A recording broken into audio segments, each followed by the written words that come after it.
श्री जगन्नाथ और पुरी इस पुस्तक के अंतर्गत मैं आज आपको सामने पेश कर रहा हूँ विग्रह और विग्रह निर्माण की कथाएं। उक्त प्रकार की कथाओं को हम 4 उपशीर्षकों में देख सकते हैं: पौराणिक, किंवदंतीमूलक, आध्यात्मिक और ऐतिहासिक। पौराणिक कथाएं ब्रह्म पुराण, नारद पुराण, स्कंद पुराण और महाभारत में विग्रहों के बारे में उल्लेख मिलते हैं। उनके बारे में संक्षेप में नीचे विचार कर रहे हैं। ब्रह्म पुराण, इसमें 3 मूर्तियों का उल्लेख है। बलराम के 2 हाथ हैं, वे गदा मूसलधारी हैं। जगन्नाथ के 2 हाथ हैं, 1 हाथ में चक्र है। सुभद्रा हार केयूर भूषिता है। इसके वर्णन के अनुसार विश्वकर्मा ब्राह्मण युगल के रूप में आकर मूर्ति बनाते हैं। प्रासाद निर्माण में कौशल, उत्कल तथा कलिंग राज की सहायता प्राप्त करने का उल्लेख ब्रह्म पुराण में है। नारद पुराण, इसका उल्लेख ब्रह्म पुराण की तरह ही है, केवल भेद यह है कि इसमें अन्य राजाओं की सहायता प्राप्त करने की बात का उल्लेख नहीं है। स्कंद पुराण, इसके अनुसार स्वयं नीलमाधव बूढ़े बढ़ई रूप में महावेदी को बंद करके मूर्ति बनाते हैं। 15 दिनों में खुलने पर 4 विग्रह मिलते हैं। इसमें वर्णित है कि ये विग्रह सुंदर, सुगठित और संपूर्ण थे। जगन्नाथ और बलभद्र के 4-4 हाथों के होने का उल्लेख है। दोनों ने शंख, चक्र, गदा, पद्म हाथों में ले रखा है। सुभद्रा इसमें लक्ष्मी है, जिन्होंने अपने 2 हाथों में से एक में तो पद्म ले रखा है और दूसरा हाथ अभय मुद्रा में है। ऐसे विग्रहों के बदले कब और कैसे आज के अपूर्ण 2-2 हाथ वाले विग्रह बन गए, कहना मुश्किल है। महाभारत में महादेवी का उल्लेख है। इसे दर्शन करना पुण्यप्रद माना जाता है। संभवतः है यहाँ उच्च भूमि पर एक महाशमशान था, जिसे बृहद प्रस्तर युगीन संस्कृति या मेगालिटिक मॉन्यूमेंट कहा जा सकता है। जो लोग आदिवासी नहीं थे उनमें शिव पूजा तथा जो आदिवासी थे उनमें पितृ पूजा की प्रथा प्रचलित थी। उस महाशमशान के निकट एक वृक्ष था और उसके नीचे प्रस्तर युगीन चिकने और मत्स्योण देवता, जिससे सालग्राम या नारायण कह सकते हैं, पूजित थे। इनके अलावा जिन पुराणों में इंद्र नीलमणि प्रतिमा का उल्लेख है, उनमें उस प्रतिमा के अवयव और उसकी आकृति आदि का कोई उल्लेख नहीं है या कोई स्पष्ट सूचना नहीं है। किंवदंतीमूलक कथाएं, ऐसी कथाएं उड़िया की रचनाओं में ही मिलती है। शारदा दास का महाभारत, नीलांबर दास का देवलतोला, शिशु कृष्ण दास का देवलतोला, वैष्णव चरण दास का जगन्नाथ पुराण ऐसी रचनाएं हैं। शारदा दास का महाभारत, इस रचना में कवि ने जगन्नाथ को कृष्ण से जोड़ने की चेष्टा की है। रचना 15वीं सदी की है। कथा इस प्रकार है: जरासवर ने कृष्ण को तीर मारा। प्राण प्रयाण के बाद कृष्ण के शरीर का पांडवों ने दाह संस्कार किया।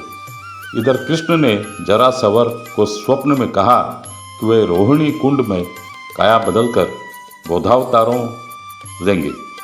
दारू मिला। विश्वकर्मा और जरासवर ने मूर्तियां बनाई। मनाही रहने पर भी 15 दिनों में दरवाजा खोल दिया गया। उस समय तक 3 अपूर्ण मूर्तियां ही बनी थी। इस रचना में इंद्रद्युम्न के विराट राजवंशी होने और विश्वावसु ब्राह्मण के द्वारा मंदिर बनवाने का उल्लेख मिलता है। ऐसा लगता है कि ये सारी कथा कवि की मौलिक कल्पना है। यह भी हो सकता है कि इसमें कुछ किंवदंती और कुछ ऐतिहासिकता हो। इस रचना में तीनों विग्रहों को क्रम से शिव, ब्रह्मा और विष्णु माना गया है। निजाम्बर दास का देवदत्तोला। इस रचना की कथा स्कंद पुराण की कथा के अनुरूप है। रचना 15वीं सदी की है। उसके अनुसार सवर कन्या ललिता ने विश्वावसु की सहायता की है। मूर्ति निर्माण के बीच में गुंडीचा देवी के कहने पर द्वार खोल दिया गया और अपूर्ण मूर्तियां मिली। शिशु कृष्ण दास का देवदत्तोला। इस रचना की कथा भी वही है, किंतु इसमें ललिता से विश्वावसु का विवाह संपन्न हुआ है एवं उनके वंश के लिए वरदान मांगा गया है। इसमें भी अधूरी 3 मूर्तियों का उल्लेख हुआ है। वैष्णव चरण दास गोस्वामी का जगन्नाथ पुराण। यह रचना स्कंद पुराण के उत्कल खंड का उड़िया अनुवाद है। इसकी सारी कथा पौराणिक है और किंवदंती मूलक भी। आध्यात्मिक वर्णन। कुछ रचनाओं में विग्रहों को आध्यात्मिक और प्रतीकात्मक अर्थ प्रदान किया गया है। यशवंत दास प्रेम भक्ति गीता। इसमें विग्रहों को ओम या प्रणव रूपी ह्रीम श्रीम क्लीम माना गया है और कहा गया है कि रत्न सिंहासन पर स्वर्ग मर्त्य पाताल का मेल है। सुदर्शन महाशून्य ब्रह्म ज्योति हैं। चारों विग्रह हरे कृष्ण महामंत्र के रूप हैं और सुभद्रा में राधा गुप्त रूप में है। जगन्नाथ दास की दारू ब्रह्म गीता। इस रचना में दारू में ब्रह्म की परिकल्पना है। इसकी सारी कथा किंवदंती मूलक है। दिवाकर दास का जगन्नाथ चरितामृत। इस रचना में 4 मूर्तियों को माना गया है, किंतु तत्व की दृष्टि से त्रिमूर्ति तत्व का ही विवेचन हुआ है। यशवंत दास के विपरीत इसमें बलभद्र को श्रीम, सुभद्रा को ह्रीम और जगन्नाथ को क्लीम माना गया है। जगन्नाथ को अवतारी माना गया है। ऐतिहासिक वर्णन।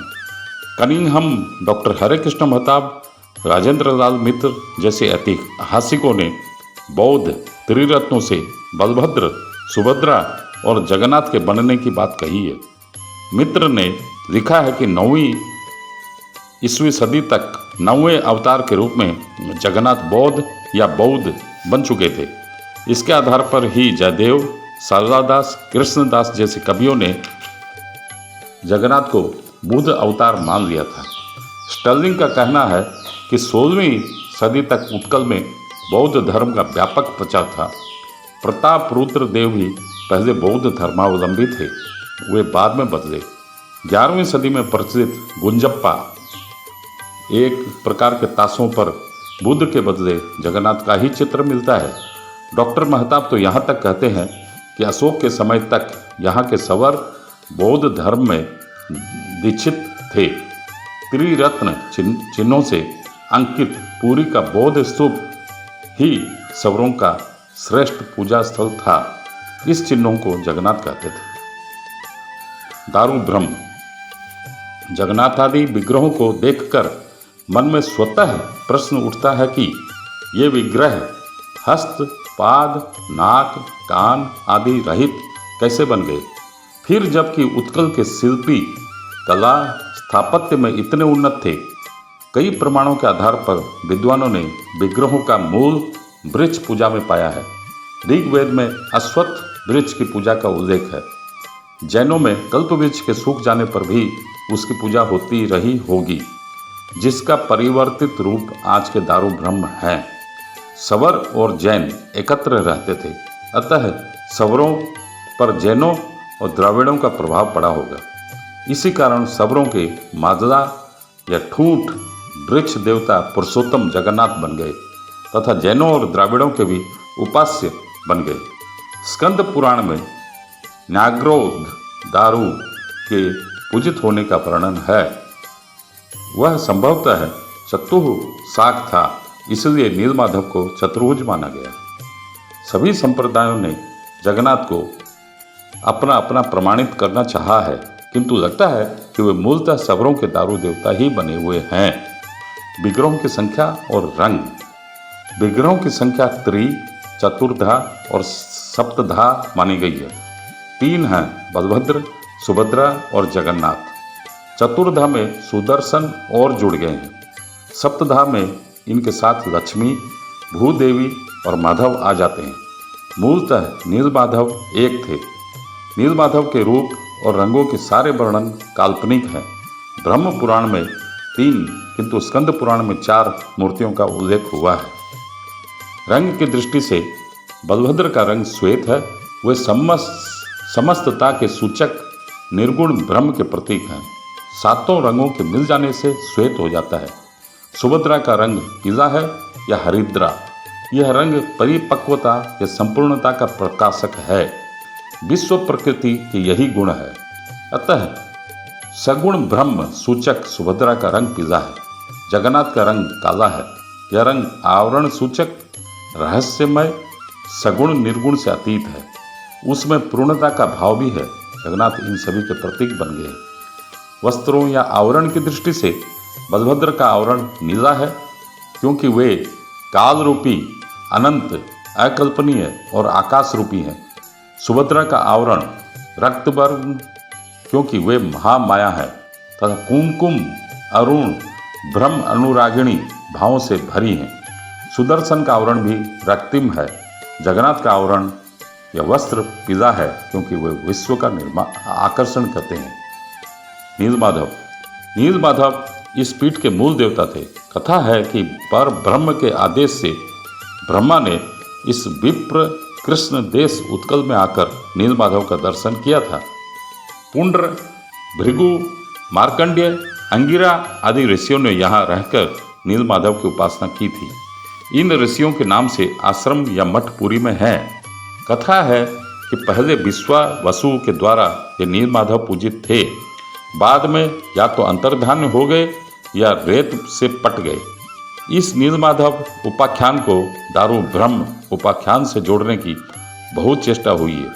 स्कंद पुराण की चेष्टा उनमें मुख्य है, किंतु कोई सर्वसम्मत या तर्क सम्मत मत अभी तक निकालना संभव नहीं हुआ है। नीलमाधव शब्द के अर्थ पर विचार किया जाए। कल्पना की गई है कि मूलतः नीलमाधव का विग्रह नीलकांत मणि या नीले पत्थर का रहा होगा। इसके स्फटिक शिला होने की भी कल्पना की गई है। स्कंद पुराण में इस नीलमाधव मूर्ति को ही दारुई शब्द से अभिहित किया गया है। इस प्रकार उसे दारू से जोड़ने की चेष्टा हुई है। माधव प्रतिमामेताम शुभ लक्ष्य अणम साक्षात मुक्ति प्रदान भूप स्वयं स्थापित वानसी। विग्रहों का प्राचीन वर्णित रूप और वर्तमान रूप। पुराणों में प्राचीन काल में विग्रहों का जैसा रूप वर्णित हुआ है, वह रूप आज के विग्रहों के रूप से पूर्णतः मेल नहीं खाता। कथित है कि पहले केवल एक ही विग्रह जगन्नाथ थे, किंतु बाद में शिव, बलभद्र तथा शक्ति सुभद्रा की प्रतिष्ठा की गई। स्कंद पुराण आरंभ से ही 3 या 4 विग्रहों की बात करता है। फिर इसमें बलभद्र जगन्नाथ को द्विपद, चतुर्भुज, सुभद्रा को द्विहस्त माना गया है, जबकि वर्तमान विग्रहों के चरण तो हैं ही नहीं, आंखें बस चित्रित ही हैं। नासापुट मात्र उभरा हुआ है, जिसमें छिद्र नहीं है। कर्ण तो न प्रतिमा में है और न चित्रित ही। हाथ 2 हैं किंतु खंडित। सुभद्रा के तो हाथ हैं इन ही नहीं। ऐसा परिवर्तन कब और कैसे हुआ, यह कहना मुश्किल है। डॉक्टर वेणुमाधव पाढ़ी ने अपनी दारू देवता नामक शोध ग्रंथ में बताया है कि जगन्नाथ आदि के विग्रह जैन संकेतों बदमंगल और नंदीपद के समन्वय हैं। वे सबरों में जगंत जगवोई थे, जैनों में पुरुषोत्तम जगन्नाथ और जिनपद। किंतु इन विग्रहों के रूप रहित या असंपूर्ण होने के मूल में उनकी सावर मौलिकता ही है। निम्न चार्ट में पुराणों में वर्णित रूपों की तुलना दी जा रही है। पुराण आज का रूप ब्रह्म पुराण। बलभद्र द्वितीय प्रतिमा, अनंत मूर्ति, गौरांग, क्षीर वर्णाभ, स्वस्तिकादि चिन्ह, लांगलधर। सुभद्रा तृतीय प्रतिमा, सुवर्ण, सुशोभन, सर्वलक्षण युक्त, वासुदेव की भगिनी। जगन्नाथ प्रथम प्रतिमा, कृष्ण, परम शांत, पद्म पत्रायत, श्रीवत्स, कौस्तुभ, शंख, चक्र, गदा, हस्त। स्कंद पुराण, गदा, मूसल, चक्र वज्र चिन्ह युक्त अनुमेय चतुर्भुज, एक हाथ में वरपद्य दूसरे में अभय धारण, शंख चक्र गदा पद चिन्हों से युक्त, 4 हाथ आयत लोचन, 4 भ्रू केश दंत कुंडल सुनासा सुकोमल सुललाट। आज का रूप आधे बने 2 हाथ बलभद्र जी के, सुभद्रा जी के हाथ हैं ही नहीं, जगन्नाथ जी के आधे बने 2 हाथ। Thank you.